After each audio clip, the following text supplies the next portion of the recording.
National Signing Day rolls on alongside Steve Wiltfong, Andrew Ivins, Chris Singletary. Mere moments from now, I'm Josh Pate. We've got a lot still to get to. Reminder, Harold Perkins will commit in under an hour, and that's one of the biggest names still out there on the board, so we await his announcement. We'll have it for you live.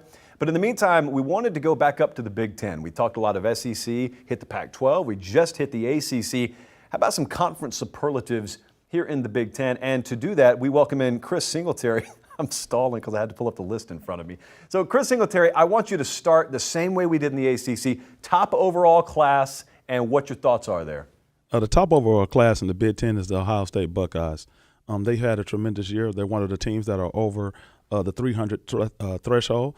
You got quarterback Devin Brown in that class. You have the great defensive linebacker, C.J. Hicks. And then you have the guy with the reclassification in Sonny Styles. So they've definitely addressed some needs. You know, they had the 4 wide receivers. And so you look at the overall class and you see there are a lot of strengths in where they have addressed it. You know, the edge rusher, Kenyatta Jackson from down in Florida.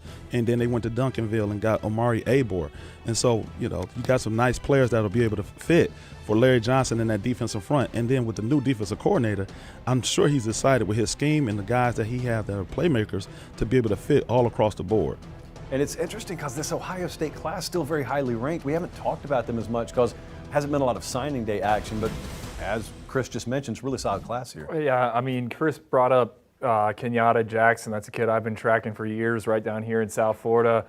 I hate to say it, but I don't want to regret one day that us not having him higher in the rankings. He had an awesome senior season, Gatorade Player of the Year, and the state title game, he was unblockable. I mean, he kind of just did whatever he wanted to do. So I think, he can carry on that rich tradition of pass rushers at Ohio State. Would not be surprised if he's potentially an all-conference player one day. Devin Brown, the quarterback, he was out at the All-American Bowl. I thought the most impressive thing I saw from him, we're in the hotel lobby. They had a little golf simulator there. He was bombing 300-yard drives, or looked like it, down in the hotel. So he's just really gifted at everything he does, and I think it's a great quarterback for Ryan Day and co. Multi-sport athlete.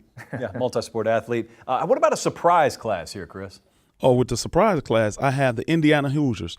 They had a tough year on the field, but that didn't stop them in how they went into the recruiting mode, and they did a great job. They got Deshaun McCullough. Unfortunately, his father just took another job. They got Trayvon Mullins, the cornerback down in Florida. They got Carter Smith, the really athletic offensive lineman, who also was a volleyball player in high school. So you see how his overall athleticism spans. And then you got Philip Dunning, who's a guy that rolls laid up the charts for us as another defensive back from Miami High School, North Miami Beach. And so what they did is they really took to the recruiting trail and they wanted to fix their issues. You see they have 5 4-stars here. Coming off a 2-win season, Indiana did not coming into this thing feeling sorry for themselves. They said, you know what, we're going to go out on the recruiting trail. We're going to identify guys that are going to help us immediately to get better to how they were the year before when they had a really, really good season and really broke out in the Big Ten.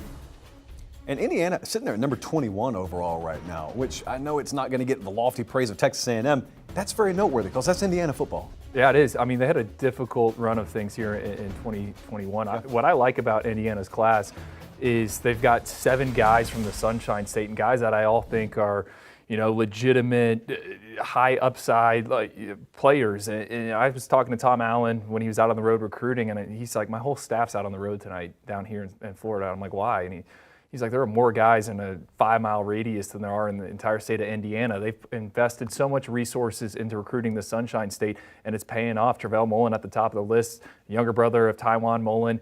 They think very highly of him. This is obviously Indiana's best recruiting class in 24/7 Sports history going back to 2010. And Tom Allen, undercover, is one of the hardest working head coach recruiters in the country. You spent some time with him. He's an engaging guy. You've seen the players talk about him. He's a player's coach. And that translates on the recruiting trail where he builds meaningful relationships with these guys. And through a 2-win season, as Chris Singletary said, these guys are still bought into the future and look forward to building on that season 2 years ago moving forward.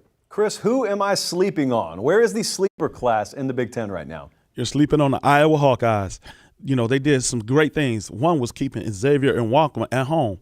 You keep a 5-star talent at home for the Hawkeyes who is known for playing great defense on the back end, and you get a guy like this, they're very, very excited. Then you get Aaron Graves, the defensive lineman. He's able to get off blocks, tremendous quickness, a good two-way player.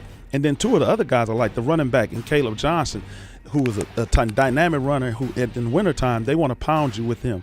Now, the two guys that I like that aren't on that list that were come late to the party were Keon Entringer and Orlando Trader, the DBs from out of Michigan. So I think they really address need, and I know Phil Parker, he's really going to have that secondary rocking and rolling for the future. And the first thing you said when you walked in today is you better carve out some time for me to talk about my Big Ten diamond in the rough. It's a quarterback. We're getting some Northwestern flavor. Where are we headed?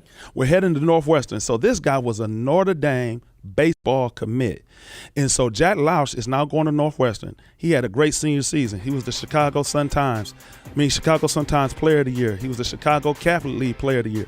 2,000 yards passing, 20 touchdowns, 1,000 yards rushing, 21 touchdowns rushing. So as you see, he was going to also walk on at Notre Dame. So he had a great senior year. His athleticism is unmatched, and now he's going to Northwestern. And I think they're very, very excited to be able to keep him at home and have their quarterback in the future. One more I wanted to get to here, Chris, as we take a look at the overall Big Ten superlatives list. I wanted to ask you about Will Johnson, the corner prospect there in Michigan. I'm really excited about Will. Getting the chance to see him live at the Under Armour All-American game, I loved his overall skill set. For a guy that's pushing almost 6'3", very, very fluid in his hips, very able to move, very good in his route recognition and able to redirect. And he plays at a high clip. And then he was able to run with some of the top receivers in the country. And so when you're losing four guys in the secondary, like Michigan is losing, you need a guy that's going to be able to come in and have to contribute early. And so he can play either left or right corner.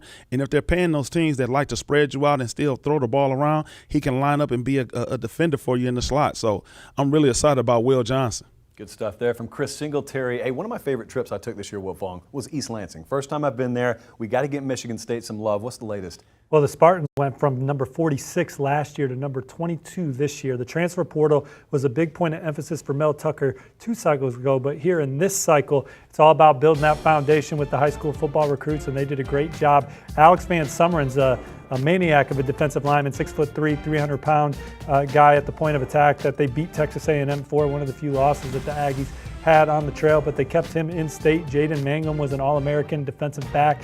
Antonio Gates Jr. is a playmaker at the wide receiver position. Quarterback Caton Hauser from Bellflower, St. John Bosco, one of the powerhouse programs in the nation, was terrific at the Elite 11 finals and got a 4-star bump for us from that. But this is a class that's balanced for Michigan State.